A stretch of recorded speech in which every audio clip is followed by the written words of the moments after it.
Hello student. तो फिर से आज हम लोग न्यूटन लॉ ऑफ मोशन का सेकेंड पार्ट पढ़ेंगे। अब इसमें देखेंगे कि बहुत सारे हमने पिछले वाले वीडियो में हमने देखा, फ्री बॉडी डायग्राम बनाना देखा, लेमिस थ्योरम को देखा, और फिर हमने देखा इक्विलिब्रियम की पोजीशंस को देखा, उसके पीछे क्वेश्चंस देखा। वो क्वेश्चंस ऐसे भी थे कि जो फोर्स एफ आ रहा था उस पर कोई ऐसी वैल्यू नहीं आ पा रही थी एफ की कि जिसके लिए, जिस फोर्स की क्वांटिटी के लिए उस पे हम उस ऑब्जेक्ट के ऊपर या फिर उस ब्लॉक के ऊपर वो फोर्स लगाया जाए तो वो बॉडी कैसे रह सकती है, इक्विलिब्रियम में रह सकती है ना। तो हमने देखा लेमिस थ्योरम भी देखा, लेमिस थ्योरम। वैसे लेमिस थ्योरम तो बहुत ही कम यूज किया जाता है। हमने उसके ऊपर क्वेश्चन भी आपको बताया कि कंडीशंस ऐसे फुलफिल होंगी तो ही जाके काम बन सकता है, अदरवाइज नहीं बन सकता। आइए आगे देखते हैं हम लोग। स्टार्ट करने से पहले मैं आपको कुछ चीजें बताना चाहता हूं कि जस्ट हम लोग F net is equals to mass into acceleration के ऊपर क्वेश्चन करने वाले हैं। That's it. F net is equals to mass into acceleration बोलना नहीं है। यानी कि आज का टोटल चैप्टर जो आपका बेस्ड है वो F net is equals to mass into acceleration के ऊपर। दूसरी बात, न्यूटन लॉ ऑफ मोशन में ये इतना अच्छा प्यारा मनमोहन वाला चैप्टर है कि मन को मोह लेता है कि सिर्फ और सिर्फ आपको अभी पुलिस से बच्चे बहुत अच्छे, मतलब कि बहुत अच्छा लगाव होता है पुलिस, उनका बहुत अच्छा पुलिस से, मतलब कि वो पुलिस का क्वेश्चन आता है तो पुलिस के क्वेश्चंस को वो लोग करने के लिए बहुत ही वो रहते हैं, इच्छुक रहते हैं। तो उसके ऊपर ही आज थोड़ा सा देखा जाए कि क्या मजा आने वाला है ना। आइए लेट अस सी। हमने कहा कि एक फोर्स है, अब हम लोग थोड़े से आइडियोलॉजिकल चीजों को देखा जाएगा, है ना। मान लीजिए कि ये F is equals to 10 newton का एक फोर्स लगा इसके ऊपर, और इसका मास जो है ये कितना है, ये 2 kg का मास है। हमको पूरे न्यूटन लॉ ऑफ मोशन में सरफेस को स्मूथ लेकर चलना है। ये मैं बार बार नहीं बताऊंगा, नहीं लिखा तो आपको क्या करना है, सरफेस से स्मूथ लेना है, यानी कि म्यू की वैल्यू को क्या लेना है, 0 लेना है। फ्रिक्शन की केस हम लोग इस चैप्टर में, इसके आगे वाला, इसके पैरेलल ही एक चैप्टर होता है, उस चैप्टर में फ्रिक्शन की केस को हम लोग देखेंगे कि फ्रिक्शन को कैसे किया जाता है ना। तो अब हमने कहा कि भाई कि स्मूथ है, यानी कि कोई भी इसको फोर्स रेजिस्ट नहीं कर सकता है, कोई भी फोर्स इसको रेजिस्ट नहीं कर सकता है। कि मतलब इस ब्लॉक को इधर की तरफ, अगर जैसे मैं आपको कंडीशन बताऊं, बहुत सारी चीजें ऐसी हैं कि जिनको बताने पर आपको ऐसा सोच में आएगा कि यार क्या ऐसा होता है, लेकिन प्रैक्टिकली आपके पास उसका रिजल्ट जो निकल के आता है आपके सामने कुछ दूसरा होता है, और आप अपने दिमाग में कुछ दूसरा सोच रहे होते हैं। जैसे एक क्वेश्चन ये है कि क्या कि अगर जब हम लोग चलते हैं तो हमारे पैर की उंगलियों या फिर पैर का जो सोल है अपना, उसके और जमीन ग्राउंड के बीच में जो फ्रिक्शन की डायरेक्शन होती है वो किधर होती है, जो फ्रिक्शन की डायरेक्शन होती है वो किधर होती है। तो हम लोग ऐसे इससे देख सकते हैं कि वो आपको बताना है, वो फ्रिक्शन है, मैं आपको समझाऊंगा, डोंट वरी, है ना। लेकिन हम लोग अभी के लिए ऐसा बस जानते हैं कि फ्रिक्शन क्या होता है। फ्रिक्शन, उस चीज को हम लोग फ्रिक्शन वाले चैप्टर में देखेंगे, लेकिन अभी के लिए अपने को क्या है, म्यू को 0, यानी कि सरफेस कैसा smooth, there is no any type of resistive force which resist the block to move. Okay, तो ब्लॉक को वो मूव करने से रोके, ऐसा कोई फोर्स नहीं है। तो हमने कहा कि इसका फ्री बॉडी डायग्राम बनाएंगे, है ना। मेन चीज तो ये, तो नीचे क्या लग जाएगा, mg, यानी कि mg, है ना, और ऊपर क्या लग जाएगा, नॉर्मल फोर्स लग जाएगा, और एक्सटर्नल फोर्स अपने पास क्या लग रहा है, 10 न्यूटन। और आप जानते हो किसी भी बॉडी का मूवमेंट जो होता है वो किसके ऊपर डिपेंड करता है, वो एक्सटर्नल फोर्स के ऊपर डिपेंड करता है ना। तो एक्सटर्नल फोर्स जब तक कि आप बाहर से उसको लो भाई, धक्का दे धक्का दे धक्का दे, तब वो चलना चाहेगा। क्या कोई फोर्स या सॉरी कोई बॉडी क्या अपने खुद के फोर्स की वजह से, इंटरनल फोर्स की वजह से क्या चल सकती, तो ऐसा नहीं हो सकता है कि वो क्या करे खुद के फोर्स की वजह से। तो इसीलिए मैं फ्री बॉडी डायग्राम बनाते टाइम पे आपको मैं बताता था कि ऑब्वियसली इंटरनल फोर्सेस को नहीं लिखा जाए तो अच्छा है, लेकिन कई बार केस ऐसा आता है, जैसे इंक्लाइन प्लेन हम लोग पढ़ेंगे तो उसमें बॉडी अपने इंटरनल फोर्स mg की वजह से ही चलता है ना। तो इसलिए उसको भी बनाना चाहिए, है ना। तो हमारे पास ये सरफेस स्मूथ, अब कोई फोर्स नहीं है, यानी कि ये फोर्स इज इक्वल टू ये हो गया, यानी कि m की वैल्यू mg के इक्वल आ गई, है ना। एक्शन रिएक्शन पेयर, तो y में उसका कोई भी मूवमेंट नहीं होगा, यानी कि block F is equal to 10 newton की वजह से पॉजिटिव एक्स एक्सिस की डायरेक्शन में जाएगा, यानी कि force is equal to mass into acceleration, यानी कि फोर्स की वैल्यू 10 न्यूटन, मास की वैल्यू 2 kg इनटू एक्सेलरेशन, यानी acceleration is equal to 10 by 2 is equals to 5 meter per second square. This is the value of what? Acceleration for the block whenever you will apply 10 Newton force on the block, है ना। तो ये हमारे पास ऐसा करके ये situation करके आया, लेकिन आपको अब ये क्या सोचना है कि ये तो बहुत आसान है, क्या अब इसी तरह सारे क्वेश्चन सर जो हैं, क्या सारे क्वेश्चन अब इसी तरह अपने को करना है क्या? F net is equals to mass into acceleration, क्या करना है अपने को, एक चीज फॉलो करना है बस, F net is equals to mass into acceleration, यानी कि लेफ्ट साइड में आप टोटल रिजल्टेंट फोर्स लिखो या फिर सारे के सारे फोर्सेस विद द डायरेक्शन लिख दो, is equals to mass into acceleration कर दो, यानी कि राइट हैंड का तो पूरा आपको कोई झंझट नहीं, झंझट किधर का है? लेफ्ट हैंड, तो लेफ्ट हैंड को टैकल करना, बाकी दुनिया जाए कहीं पे भी। आइए देखते हैं आगे। हमने कहा कि ऐसे करके ऐसे है, ठीक है, ये mass m is equal to 2 kg हमने ले लिया है। हमने कहा कि एक फोर्स हम इसका F is equal to 10 newton हमने लगाया, कितने पे? 30 डिग्री पे, ओके। और एक फोर्स हमने इधर लगाया F is equal to 20 newton, कितने पे? 60 पे। ये दो फोर्सेस हमने लगाए, एक फोर्स हमने इधर की तरफ लगा दिया, कितना?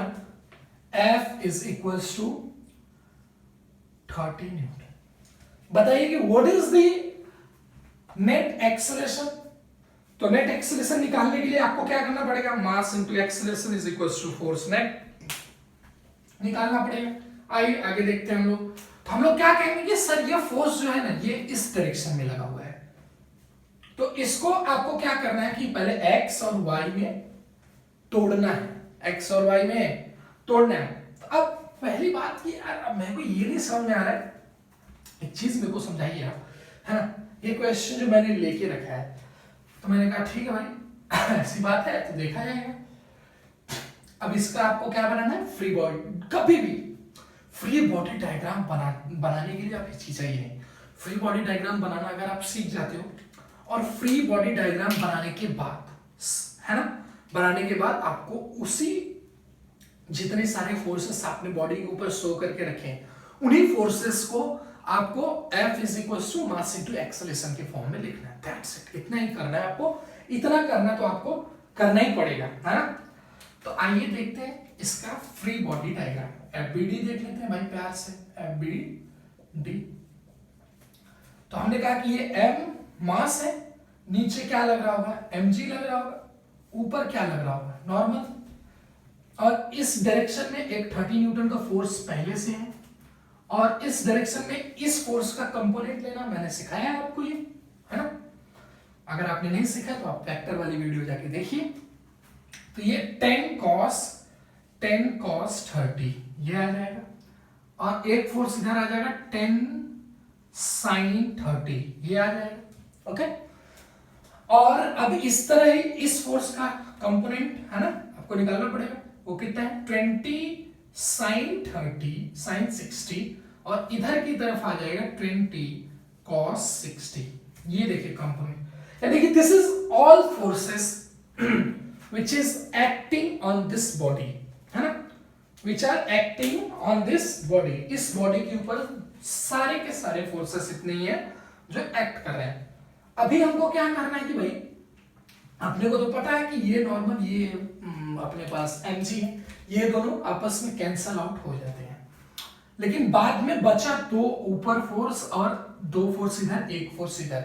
इन तीनों का क्या वो देखिए, इन तीनों का ऐसा कि ये दो फोर्स ऐड करेंगे, इसमें से इसको माइनस करेंगे, जो भी बड़ा रहेगा उधर की तरफ ये जाएगा। जैसे मैं हूं, मेरे को 10 न्यूटन से इधर खींचा गया, 5 न्यूटन से इधर खींचा गया, तो मैं किधर की तरफ जाऊंगा? तो ऑब्वियसली बड़े वाले फोर्स की तरफ। कितने की वजह से? नेट की वजह से जाऊंगा, यानी कि रिजल्टेंट की वजह से जाऊंगा। कैसे आएगा? तो ये फोर्स माइनस ये फोर्स, है ना। तो आप क्या कर लोगे? एफ नेट की वैल्यू से निकाल के आप काम कर सकते हैं। तो हमने कहा कि चलो भाई ठीक है आगे आते हैं। तो हमने कहा कि 10 cos 30 की वैल्यू जो होती है वो 5√3 होती है, प्लस 30 होती है ना। उधर दो फोर्स लग गए, और इसकी वैल्यू जो आएगी वो आई थिंक 10 आ जाएगी, है ना। तो -10 कर देंगे, तो ये x का फोर्स आ गया, फोर्स इन x डायरेक्शन, है ना। तो ये वैल्यू कितनी आ रही है? 5√3 की वैल्यू, √3 की वैल्यू 1.7 लिखते हैं, एक तो ये 8.5 आएगा, 8.5 प्लस 30 माइनस ये 10 न्यूटन है, ये 10, तो -10 इज इक्वल्स टू fx। तो ये वैल्यू कितनी आ रही है? ये 10 माइनस हो जाएगा इसमें से, 20 प्लस 28.5 न्यूटन fx आया। किधर की तरफ? पॉजिटिव x एक्सिस की तरफ, मतलब इधर। और अब इसी तरह सेम ये तो इसके इक्वल हो जाएगा, है ना। हम लोग जानते हैं इस चीज को। तो हम क्या कहेंगे? sin 60 और ये 20 sin 60, और अपने पास क्या है? ये वैल्यू 10 sin 30, ये अपने पास क्या आने वाला। अच्छा, अब हम लोग कहें कि भाई रिजल्टेंट फोर्स अगर जैसे निकालना है आपको, क्या समझे आप? कि n की वैल्यू जैसे कि आपको निकालना है, n की वैल्यू, तो आप क्या करोगे? n की वैल्यू निकालने के फ्रिक्शन में समझाया जाता है। n की वैल्यू निकालने के इन दोनों फोर्सेस को इसके साथ क्या कर देंगे? मतलब माइनस कर देंगे ना। जैसे कि ये प्लस ये इज इक्वल्स टू ये, तो ये इज इक्वल्स टू ये माइनस ये दोनों फोर्स, है ना। लेकिन अभी हमको वो नहीं करना है, तो हमने क्या कहा कि ये और ये, यानी कि रिजल्टेंट फोर्स दो ऊपर की तरफ लग गए हैं। तो हमने कहा कि Fy भी निकालना पड़ेगा फिर। तो 20 sin 60, 10 sin 30, तो ये वाला फोर्स जो है वो आ जाएगा 10 sin, तो लिख लेता हूं उसको, 10 sin 30 plus 20 sin 60 is equals to Fy। ऊपर की तरफ पॉजिटिव नहीं है, इसकी वैल्यू अगर हम लोग कैलकुलेट करेंगे तो ये 5 आएगा, प्लस ये 20 sin 60 की वैल्यू √3/2, 2 से 20 कैंसिल हो तो 10√3, इसकी वैल्यू हम लोग 17 ले लेते हैं, 1.7 into 10 प्लस 5 22, है ना। तो Fy की वैल्यू जो आई वो 22 न्यूटन ऊपर की डायरेक्शन। अब इसका एक अलग बनाते हैं हम लोग। ऊपर की तरफ 22 न्यूटन, इधर की तरफ कितना है? 28.5 न्यूटन। ये अब भाई दो डायरेक्शन में फोर्सेस आ रहे हैं, यानी कि एक्सेलरेशन नहीं इधर होगा नहीं ऊपर होगा, वो किधर होगा? कहीं बीच में। तो एफ नेट की डायरेक्शन में ऑलवेज, यानी कि एफ नेट की जो डायरेक्शन आएगी, क्या एक्सेलरेशन ऑफ द ब्लॉक उसी डायरेक्शन में होने वाला है ना, इसी डायरेक्शन में ऑलवेज। तो हमने कह दिया कि भाई डायरेक्शन तो हम लोग निकाल लेंगे कि किधर। ऐसे मान लीजिए कि ये एफ नेट आ रहा है अपने पास, है ना, ये एंगल थीटा है, तो ऐसे करके आप ऐसे करके ये राइट एंगल ट्रायंगल बन जाएगा। तो tan थीटा की वैल्यू कितनी आ जाएगी? tan theta is equals to 22/28.5। 1 से छोटा आ रहा है, यानी कि tan 45 की वैल्यू 1 होती है, उसके बाद 1 से छोटी होती है, यानी कि tan 45 से कम होगा, है ना। तो थीटा की वैल्यू आ जाएगी tan इनवर्स 28.5, ये वैल्यू आ जाएगी थीटा की, ठीक है। अब इसके बाद क्या करना है अपने को? अब अपने को निकालना है एक्सेलरेशन। उसके लिए क्या चाहिए? या फिर हम देखो एक काम हम लोग और कर सकते हैं, दो मेथड है। या तो x में एक्सेलरेशन आप x वाले फोर्स की वजह से निकाल लीजिए, मास से डिवाइड करके, y में भी निकाल लीजिए आप उसी तरह, a वाले 22 को फोर्स को मास से डिवाइड करके, और फिर उसके बाद उन दोनों का नेट ले लीजिए, रिजल्टेंट ले लीजिए, ax का स्क्वायर प्लस ay का स्क्वायर एंड पूरे का under root is equal to a net आ जाएगा। या फिर क्या करना है? या फिर करना है हम लोगों को इसका एफ नेट निकालना है, तो एफ नेट निकाल लेते हैं। तो एफ नेट की वैल्यू जो आएगी वो आ जाएगी 22 का स्क्वायर प्लस 28.5 का स्क्वायर का अंडर रूट। अब ये वैल्यू कितनी आ रही भाई? ये आ जाएगी 224 484 आ जाएगी, है ना। प्लस ये वैल्यू कितनी आ रही है अपने पास, ये वैल्यू आ रही है 28.5 है। 28.5 का स्क्वायर हम लोग इधर देख लेते हैं प्यार से।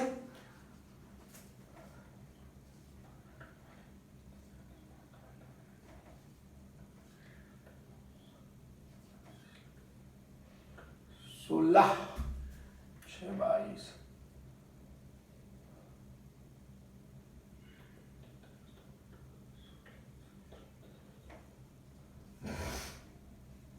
तो ये कितना रहा है 5 2 2 11 फिर 5 2 7 1 8, ये आ रहा है 812.25 81, ये आ जाएगा 812.25, है ना। ये वैल्यू इन सबको ऐड कर देंगे अगर प्यार मोहब्बत से तो कितना आ जाएगा, वो आ जाएगा 6 9 12, है ना। 6 9 12 आ जाएगा 0.25। तो ये इतना आ रहा है एफ नेट की वैल्यू, ठीक है। अब इसका तो अंडर रूट का निकालना पड़ेगा, तो 1296 आई थिंक मेरे हिसाब से कि 1200 है ना। तो इसको हम लोग देखो, हमने निकालने के लिए इसका भी आपको उपाय बताया है, लेकिन वो एक बार और बता देता हूँ। तो आपको क्या करना है, डेसिमल को इधर शिफ्ट कर लेना है। आ जाओ भाई डेसिमल यहाँ पे। तो ऐसा होगा ना कि वो 10 के पावर हम लोग उसको -4 या फिर -2 में लिख सकते हैं, है ना। तो ये देखिए, ये क्या लिख सकते हैं अभी हम लोग इसको 12.96 इंटू 25 को भूल जाइए, 96 को ही छोड़िए पर रखिए बस, है ना। इसको 0 भी ले लीजिए तो भी कोई दिक्कत नहीं, क्योंकि अप्रोक्सीमेशन में हम लोग निकाल रहे हैं, तो -2 लिख लिया, है ना। एक सेकेंड, +2 लिख लिया, +2 से मल्टीप्लाई करेंगे तो ये यही आ जाएगा 1296.25। तो ये वैल्यू जो आएगी अपने पास, इसका आप 12.96 जानते हो 13 के अप्रॉक्स में है, तो 13 के अप्रॉक्स में तो 13 9 और 16 के परफेक्ट स्क्वायर के बीच में है, तो ये वैल्यू 3.5 के अप्रॉक्स में होगी। चेक कर लेते हैं भाई 3.5 या फिर 3.6 के अप्रॉक्स में, तो 3.6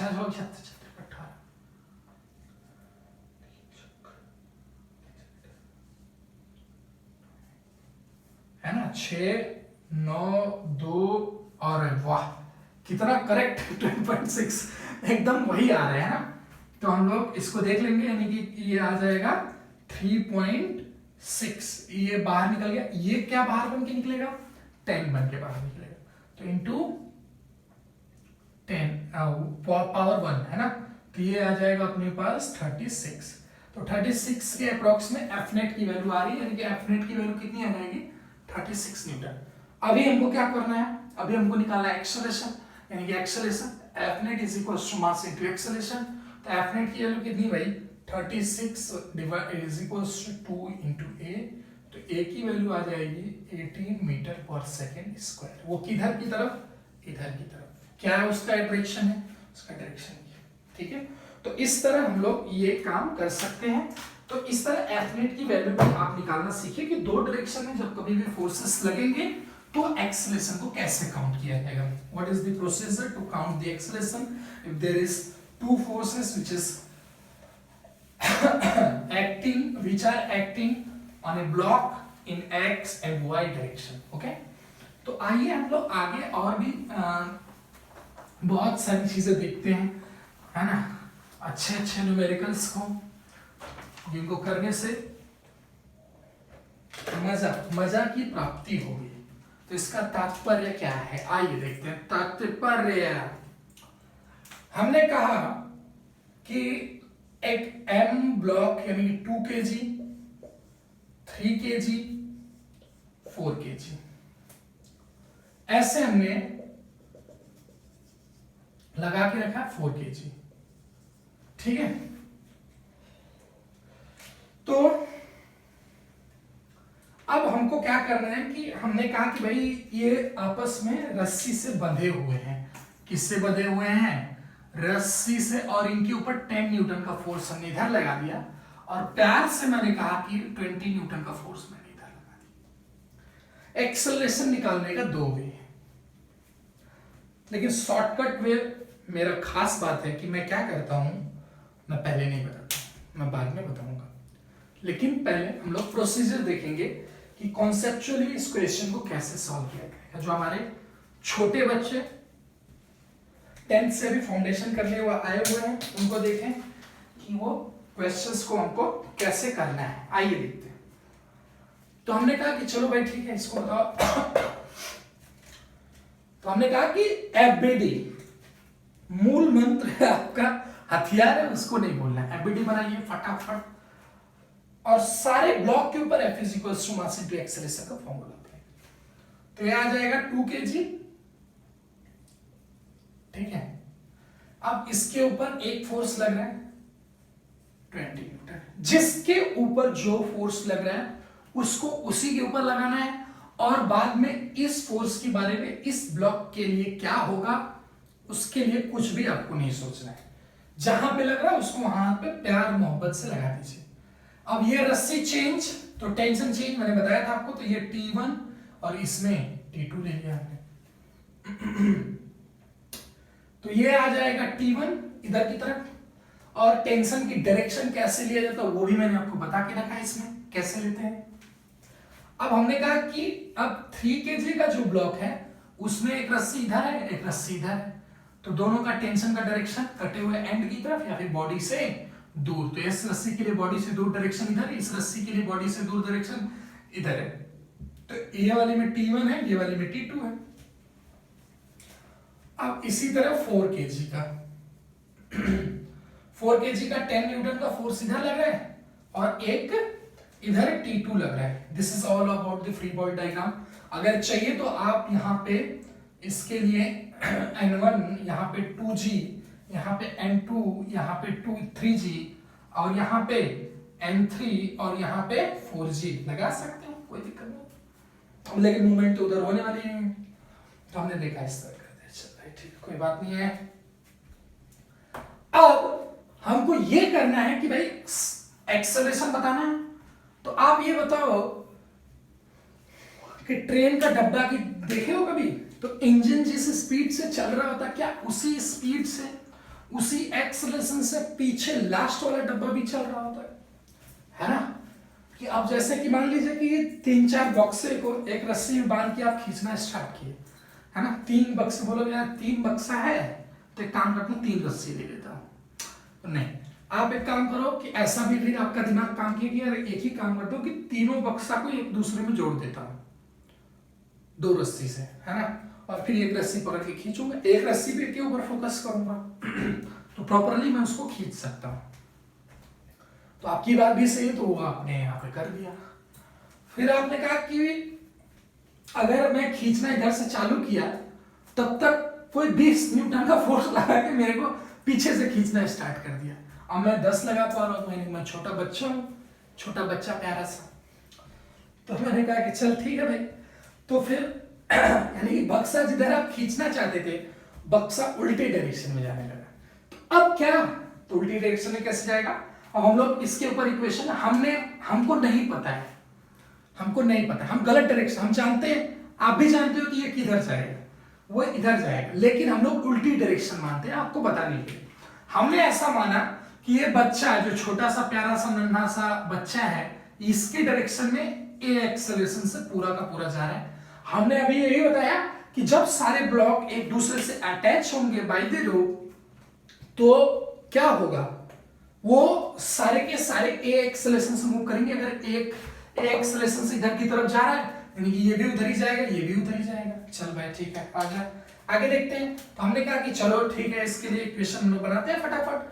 तो हमने यहां से बनाना स्टार्ट किया। तो हमने माना कि अगर वो उधर जा रहा है तो ये भी उधर ही जा रहा होगा, यानी कि इन दोनों में से कौन सा फोर्स बड़ा है। जैसे कि मान लीजिए कि मुझे इधर कुछ फोर्स से खींचा जा रहा है और इधर की तरफ भी कुछ फोर्स से खींचा जा रहा है, और मैं इधर जा रहा हूं, तो आपको क्या लग रहा है कि कौन सा फोर्स बड़ा होगा? ये वाला फोर्स बड़ा होगा इससे, है ना?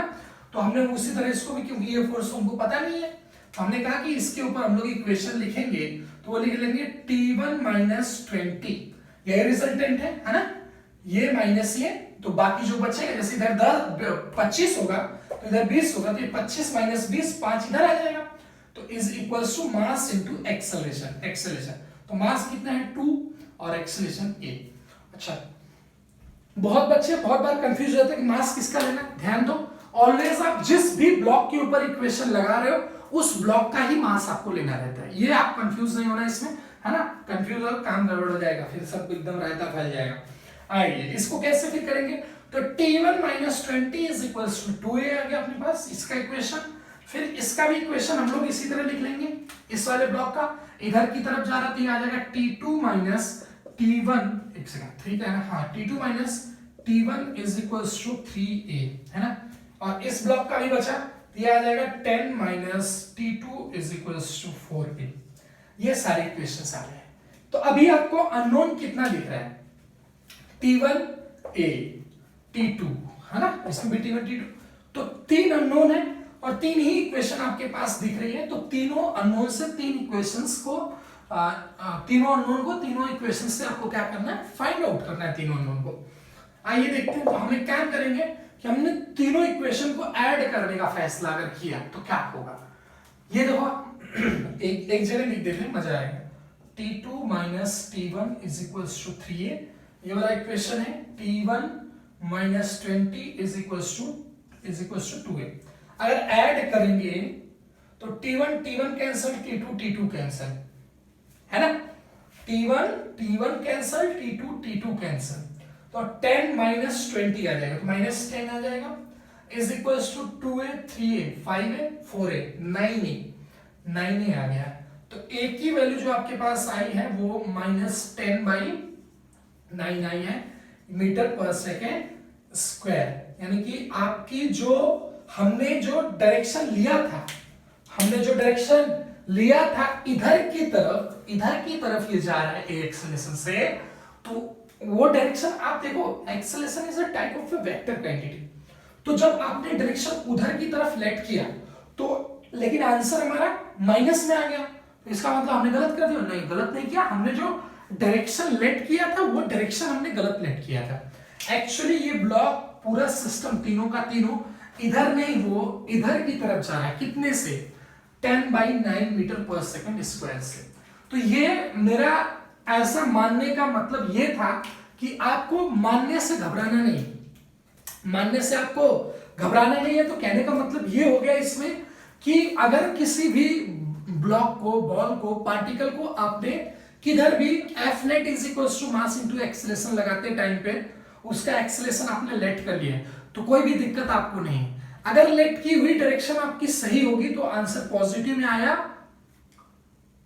लेट की हुई डायरेक्शन अगर आपकी सही हुई तो आंसर पॉजिटिव में आएगा, पक्का है। अगर लेट की हुई डायरेक्शन गलत है तो आंसर खुद ब खुद नेगेटिव में आ जाएगा, लेकिन वो मैग्नीट्यूड जो होगा वो करेक्ट होगा आपका। इसके लिए आपको सोचने की बात नहीं है। देखिए दूसरी बात, अब ये चीजें फ्रिक्शन में पूरी तरह से चेंज हो जाती हैं। जो भी सारी चीजें मैं बता रहा हूं वो न्यूटन लॉ ऑफ मोशन के लिए बता रहा हूं। आप न्यूटन लॉ ऑफ मोशन में ऐसा आप कर सकते हो, क्योंकि there is no any type of friction कि ब्लॉक को वो फोर्सेस क्या करे, रेजिस्ट करे इसको रोकने के लिए, तो ऐसा कुछ भी नहीं है। लेकिन फ्रिक्शन में अपनी चीजें चेंज हो जाएंगी। अगर उस टाइम पे एक्सेलरेशन नेगेटिव आता है तो यानी कि उस टाइम पे आपने गलत माना नहीं। आप ये मत मानना कि भाई ब्लॉक जिधर माना था उसकी बजाय उसके अपोजिट डायरेक्शन में जा रहा है, गलत हो जाएगा, है ना। उस कंडीशन में ऐसा हो जाता है कि आपने ऐसा सोच लिया कि भाई ब्लॉक चल तो रहा है, लेकिन उसमें ऐसा होता है कि फ्रिक्शन इतना ज्यादा होता है कि जो फोर्स एक्सटर्नल लग रहा होता है वो सफिशिएंट नहीं होता है कि वो ब्लॉक को चला दे, ठीक है। तो ऐसी कंडीशन वहां पे हो जाती है। तो हर जगह नहीं लेना है, आपको यहीं पे लेना है। वहां पे कैसे होगा आई विल टेल यू।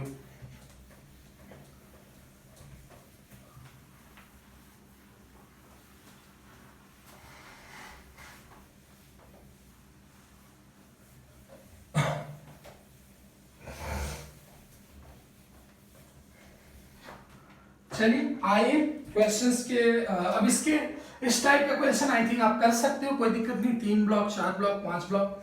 तो इसका रह गया शॉर्ट वे बताना, है ना। क्या रह गया? Short way 2 kg, 3 kg, 4 kg, ठीक है। एक सरफेस पे है, इधर 10 लग रहा था और इधर 20, तो नेट फोर्स निकाल लीजिए, क्योंकि सब तो एक सिस्टम सबको मान लीजिए, क्योंकि चलने वाले सब एक ही साथ हैं। तो एक्सेलरेशन निकालने का वे क्या हो जाएगा, 3 2 5 4 9 9 kg का एक ब्लॉक हो गया, एक 10 की न्यूटन इधर और एक 20 न्यूटन इधर। ये किधर जाएगा, इधर कितने की वजह से, 20 माइनस 10 की वजह से, है ना, 9 kg का है, ये 10/9 मीटर पर सेकेंड। क्या आ गया, एक्सेलरेशन। तो इस तरह आपको शॉर्ट वे से करना है। This is this short way. फटाक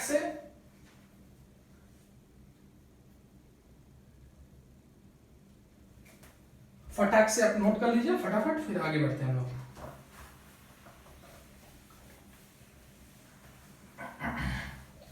आइए देखते हैं, थोड़ा सा चेंज करते हैं क्वेश्चन को, है ना। सारे टाइप का क्वेश्चन एक एक एग्जांपल सब में से लेना है। पुली मैंने आपको बता के रखा था, इस टाइप का भी बताना है आपको। ये 2 kg का हो गया, ये 5 kg का हो गया। तो मैंने कहा कि भाई ये तो स्मूथ एक सरफेस पे है, तो अगर ये भारी होगा या फिर इसका 5G वाला फोर्स बड़ा होगा, किससे, टेंशन से, तो वो उसको नीचे खींच के लेके आएगा। तो देखते हैं कि कैसे वो नीचे आता है कि नहीं आता है। तो क्या जरूरी है कि ये कुछ भी 1 kg का भी कर दिया तभी खींचेगा क्या, देखते हैं। मान लीजिए हमने इसको 1 kg कर दिया, क्या कर दिया, 1 kg कर दिया, 1 kg। चलिए अब आते हैं, इक्वेशन लिखना फिर से। पहले तो एफबीडी आदत बनाइए, शुरू में एफबीडी से क्वेश्चन करेंगे तो ज्यादा बेनिफिशियरी होगा, क्वेश्चन गलत होने के चांसेस कम रहेंगे। तो रस्सी में टेंशन टी ले लिए, बाकी इसके ऊपर फोर्स एक नॉर्मल लग रहा होगा और एक एनजी लग रहा होगा, दोनों एक दूसरे को कैंसिल कर रहे होंगे। अब इसके ऊपर सिंगल एक फोर्स है, तो टी एक फोर्स है is equal to mass into acceleration. अगर ये एक्सेलरेशन से नीचे जाएगा, इधर ही जा सकता है, ये तो लेके जा नहीं सकता है, क्योंकि वो तो स्टेबल एक जगह पे खड़ा है, रुका हुआ है। तो ये A is equals to A2 into A, ये पहला इक्वेशन। दूसरा इक्वेशन इसी तरह हम लोग कैलकुलेट कर लेंगे, इससे वो कितना आ जाएगा, नीचे की तरफ इसका भी एफबीडी चाहिए तो ड्रॉ कर लीजिए, नीचे 1 into g, mass into g is equals to, ये टेंशन हमने माना कि नीचे अगर वो आ रहा है तो ये force should be greater than this force, तो अपने पास आ जाएगा 1g, मतलब कि g minus T is equals to 1 into A, ये आ जाएगा दूसरा इक्वेशन। तो हम लोग क्या करेंगे, ऐड कर देंगे डायरेक्टली, क्या कर देंगे, ऐड कर देंगे, तो अपने को मिल जाएगा g, t कैंसिल, तो और इज इक्वल्स टू 3, ऐड किया है तो a की वैल्यू क्या आ जाएगी, g/3 आ जाएगी। तो ये अपने पास एक्सेलरेशन, यानी कि छोटा सा भी फोर्स इधर लगेगा तो वो चल देगा। क्यों, क्योंकि अपने पास इसके पास कोई भी रेजिस्टिव फोर्स नहीं है कि उसको क्या कर सके, रोक सके, तो इसलिए छोटा भी सभी फोर्स लगेगा तो वो चल सकता है। अब हमने कहा कि चलो भाई थोड़ा सा इसमें चेंज लाते हैं। थोड़ा सा चेंज कैसे लाते हैं कि हमने कहा कि अब हमें इसको रेजिस्टिव फोर्स एक्सटर्नल अपनी तरफ से कुछ ऐड करेंगे, हमारा मन किया हम इसमें ऐड करेंगे। चल भाई, अब यहां पे हमने कहा कि 10 न्यूटन का फोर्स लगा दिया हमने, तो क्या ऐसा हो सकता है क्या कि ये इधर की तरफ चल दे, मे बी, क्योंकि हमने एक्सटर्नली फोर्स लगाया तो हमने 10 न्यूटन, हमको चेक करना है कि वो चल रहा है कि नहीं चल रहा है। आइए देखते हैं। तो हमने कहा कि अब यही एफबीडी इधर की तरफ 10 न्यूटन की हो जाएगी, बाकी एफबीडी तो इसके लिए तो सेम ही रहेगा। तो हमने अभी भी कहा, हमने क्या कहा कि ये इधर की तरफ ए से जा रहा है, ठीक है। तो इन दोनों में कौन फोर्स बढ़ा, ये वाला बढ़ा, क्योंकि अगर ये नीचे जाएगा तो ये ब्लॉक इधर की तरफ ए से जाएगा, है ना, ये से नीचे, ये नीचे, तो ये राइट की तरफ, तो ये वाला फोर्स बढ़ा कि ये वाला फोर्स, अगर ब्लॉक राइट की तरफ मूव कर रहा है इधर की तरफ, तो ये फोर्स इससे बड़ा होगा, यानी कि t minus 10 is equals to 2a आ जाएगा। ये इक्वेशन, पहले हमारा इक्वेशन क्या था, t is equals to 2a, अब ये आ जाएगा 1g माइनस t, यानी कि g minus t is equals to 1a, 1 है ना, 1a। तो अब फिर से ऐड कर देंगे, तो g minus 10 is equals to 3a, और ये आ गया 0, क्योंकि g की वैल्यू भी कितनी होती है, 10 मीटर पर सेकंड स्क्वायर, तो g माइनस 10 हो गया इज इक्वल्स टू 3a, यानी कि ये 3a, यानी कि a की वैल्यू क्या आ गई, 0 मीटर पर सेकंड स्क्वायर आ गया आंसर। तो यानी कि ये मूव नहीं करेगा इस कंडीशन में। क्या 10 न्यूटन से ज्यादा फोर्स लगा दिया होता, अगर मैंने 10 न्यूटन से ज्यादा फोर्स लगाया होता, क्या एक्सेलरेशन आता, क्या वो नेगेटिव में आता? यानी कि क्योंकि हमने डायरेक्शन नीचे की तरफ मान के रखी है तो वो इधर की तरफ आता आंसर, क्योंकि यहाँ पे जी में से 12 को मानो 12 मीटर है, तो 12 को माइनस करते तो -2/3 आंसर आ जाता है ना। यानी कि ब्लॉक का मूवमेंट, ये पूरा सिस्टम यानी कि ये ऊपर जाता और ये लेफ्ट में जाता आपका। तो इस तरह से आप केसेस को देख सकते हो। ठीक,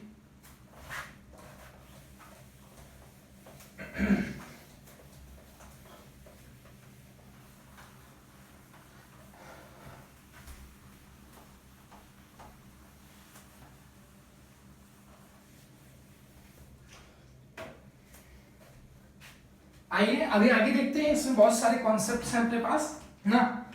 तो अभी हमने कहा कि चल भाई डबल पुली का भी देख लेते हैं। तो पुली का कॉन्सेप्ट ये रहा आपके पास, आपके नजरों के सामने, नजर हटी दुर्घटना घटी, है ना। यानी इसका मतलब ये तो ऐसे नहीं था, ऐसे था, सावधानी घटी दुर्घटना, यहाँ पे ऐसे है, ये 2 kg, ये 5 kg, और इधर ये टेंशन रस्सी सॉरी पुली जो है वो क्या है, फिक्स है और ऐसे मूव करे। तो आपको पता होगा कि ये 5 kg से नीचे लेके जाएंगे, ये ऊपर ले, बेवकूफ बना रहे हो आप। ये ए से इधर है, ये से नीचे, क्योंकि एक दूसरे से दोनों अटैच है। हमने कहा कि इक्वेशन कौन सा, एफबीटी, नीचे 5g, इधर t, उसका वाला 2 kg का, ये 2 है, नीचे 2g, ऊपर t। तो अगर ये नीचे जा रहा है तो ये ऊपर आएगा, अगर ये नीचे जाएगा तो ये वाला फोर्स बड़ा होगा, यानी कि 5g minus t is equals to 5a। ये अगर ऊपर जाएगा, है ना, ये ऊपर जाएगा तो ये वाला फोर्स इससे बड़ा होगा, तो t minus 2g is equals to 2a। तो ये क्या आ जाएगा, t ऐड कर दीजिए, ये आ गया 3g is equals to 7a, a की वैल्यू आ गई 30/7 मीटर पर सेकंड स्क्वायर। तो इस तरह क्वेश्चंस पुली के करने हैं, यानी कि कोई दिक्कत आपको नहीं आने वाली है। सीधे सीधे आपको क्या करना है, एफबीडी बनाना है। सबसे पहला प्रोसीजर जो होगा वो किसका होगा, एफबीडी का होगा।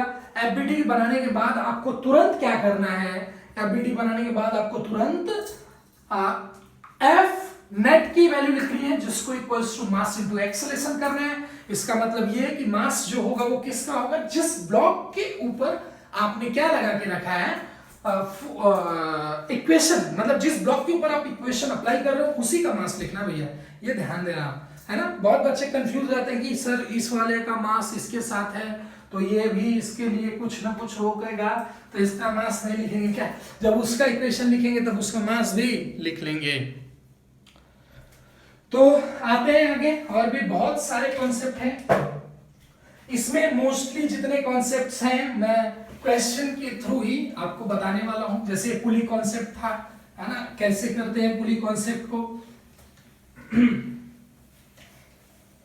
कंस्ट्रेंट मोशन आएगा, लेकिन अभी इस वीडियो में नहीं, अगली वीडियो में बताने वाला हूं कंस्ट्रेंट। अब हमने कहा कि चल भाई ठीक है, कोई बात नहीं है।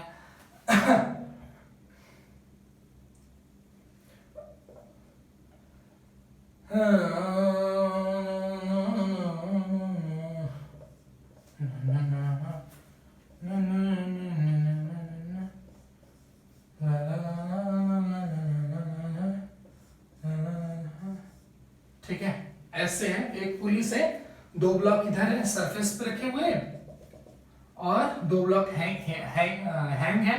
तो ये 2 kg, ये 3 kg, ये 4 kg, ये 6 kg।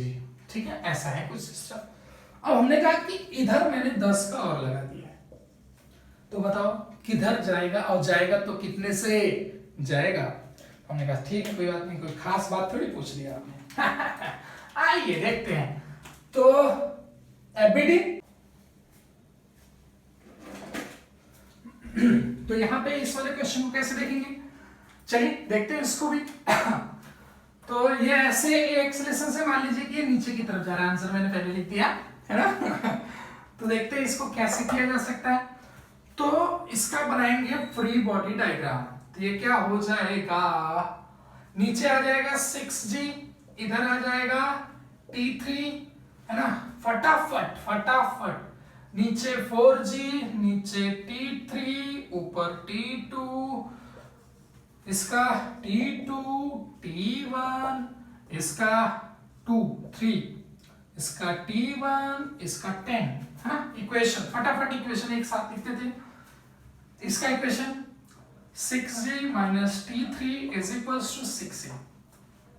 इसका equation t3 plus 4g minus t2 is equals to 4a। इसका equation t2 minus t1 is equals to 3a।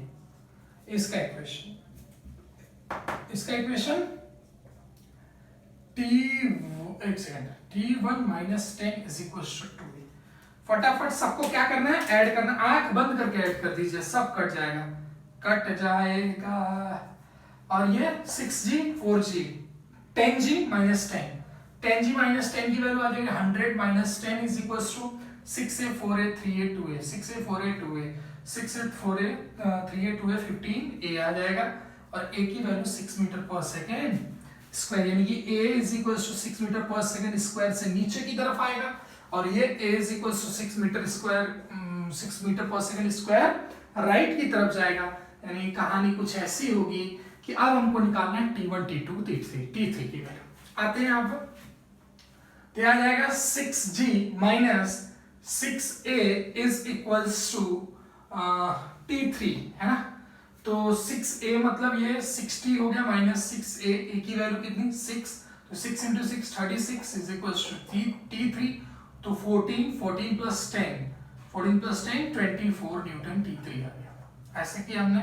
फिर इसके बाद हम लोग इसी तरह t2 निकाल लेंगे। t2 निकालने के लिए हम लोग इधर जा सकते हैं, है ना, क्योंकि हमको t3 ऑलरेडी पता है, 4a की वैल्यू भी पता है।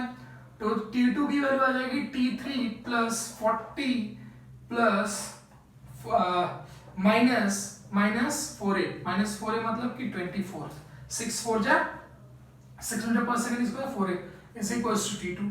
तो t2 की वैल्यू आ जाएगी, t3 की वैल्यू कितनी आएगी 24 और माइनस 24 प्लस 40, है ना। तो कितना आ जाएगा t2 की वैल्यू आ गई 40 न्यूटन। इसी तरह t1 निकाल लेंगे, इसमें लेके भर दीजिए, यानी इसमें तो t1 की वैल्यू आ जाएगी t2 माइनस 3a। t1 की वैल्यू आ जाएगी t2 माइनस 3a। तो 3a की वैल्यू कितनी होगी 18, t2 की वैल्यू कितनी होगी 40 माइनस 18 कितना आ गया 12 10 22 22 न्यूटन। ठीक है, इतना आ जाएगा। तो इस तरह हम लोग कैलकुलेट कर सकते हैं इन सारे क्वेश्चंस को। और भी चाहिए तो हम लोग आगे भी देख लेते हैं एक आध क्वेश्चन। तो ऐसे ये इन क्वेश्चंस को कर सकते हैं। अब बच्चा गलती पहले बता देता हूँ। गलती वो यहाँ करता है कि इस 4G और T3 को लिखने में गलती कर देता है।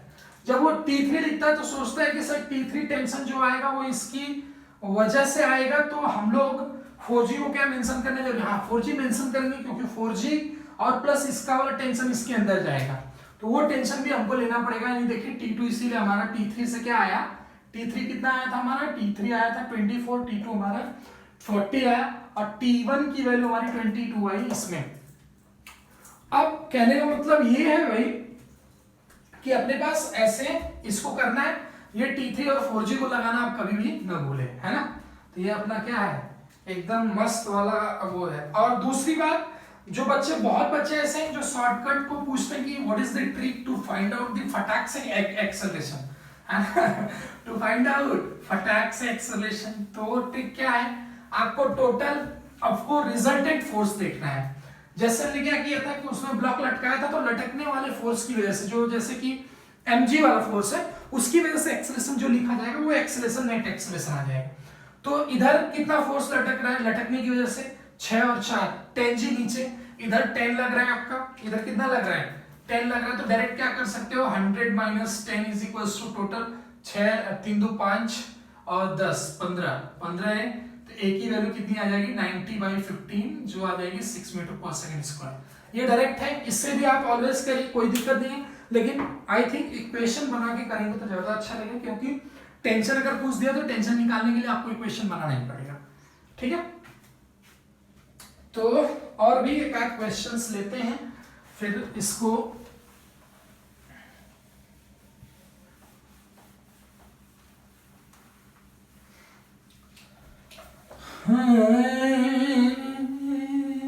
तुम बगिया में ओ देखते हैं आगे। हमने कहा कि पुली है पुली, पुली है पुली, पुली है पुली, पुली। अभी डबल पुली नहीं देंगे आपको, अभी आप प्यारे से नन्हे से छोटे से, है ना, इंक्लाइन भी ना। 1 2 3 इक्वेशन लिखिए फटाफट। अब जैसे इसका डायरेक्ट आंसर एक्सेलरेशन का निकालना तो पहले निकाल लेते हैं, देखते हैं कि इक्वेशन से वही आता है। तो 3 2 5 नीचे की तरफ 5g और ये नीचे की तरफ g या फिर 1g नीचे की तरफ, तो माइनस की ये इधर की तरफ, ये ऊपर की तरफ जाएगा, तो ये वाला फोर्स इसको नीचे की तरफ रोकेगा, ये वाला फोर्स सपोर्ट करेगा एक्सेलरेशन को, है ना। तो 5g minus g 4g is equals to 3 2 5 1 6 divide by 6 is equals to acceleration, यानी 40/6 और ये आ जाएगा 20/3 मीटर पर सेकंड स्क्वायर। अब देखते हैं इक्वेशन से भी यही आता है, देख लेते हैं भाई। ये इक्वेशन नीचे 1g लग रहा होगा, ऊपर टेंशन T 1 इसमें लेते हैं, इसमें T2 लेते हैं, तो इक्वेशन इसका लिखते हैं T1 minus g is equals to a, पहला। दूसरा इक्वेशन इसकी वजह से नीचे की तरफ 2g, वही बार बार बोल रहा हूं, 2g T2 और इसमें T1, तो T2 2g, T2 2g 2 और minus T1 is equals to 2a, ये दूसरा इक्वेशन।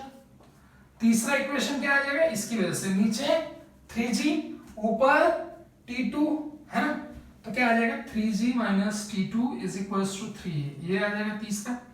अब क्या है भाई, cancel cancel cancel cancel, add कर दीजिए पूरा फटाक से, तो ये आ गया कितना देखो 3g 2g 4g minus g उतना ही है 40, 4g एक सेकंड, हाँ 4g इज इक्वल्स टू 40, है ना, इज इक्वल्स टू 3 2 1 6a, तो a की वैल्यू कितनी आ गई 40/6 आ गई, तो इसको कट करेंगे तो ये 20/3 मीटर पर सेकंड स्क्वायर, ये और ये दोनों एक ही है ना। 4g/6 देखो दोनों एक्सेलरेशन एक ही है, लेकिन आपको जब T1 T2 निकालना पड़ता है, इक्वेशन लगाना है, तो क्या जरूरत है, हाँ ज्यादा जल्दी निकाल सकते हो, एक्सेलरेशन मिला तो इक्वेशन में डायरेक्ट वैल्यू भर के ज्यादा जल्दी हो सकता है। तो ट्रिक भी मैंने बताया, कॉन्सेप्ट भी मैंने बताया। तो T1 की वैल्यू जो आएगी वो g प्लस a आ जाएगी, तो g की वैल्यू 10 होती है, a की वैल्यू 20/3 होती है, तो ये वैल्यू आ जाएगी 30, है ना, प्लस 20 डिवाइड बाय 3, ये आ जाएगा 50/3 न्यूटन T1 की वैल्यू।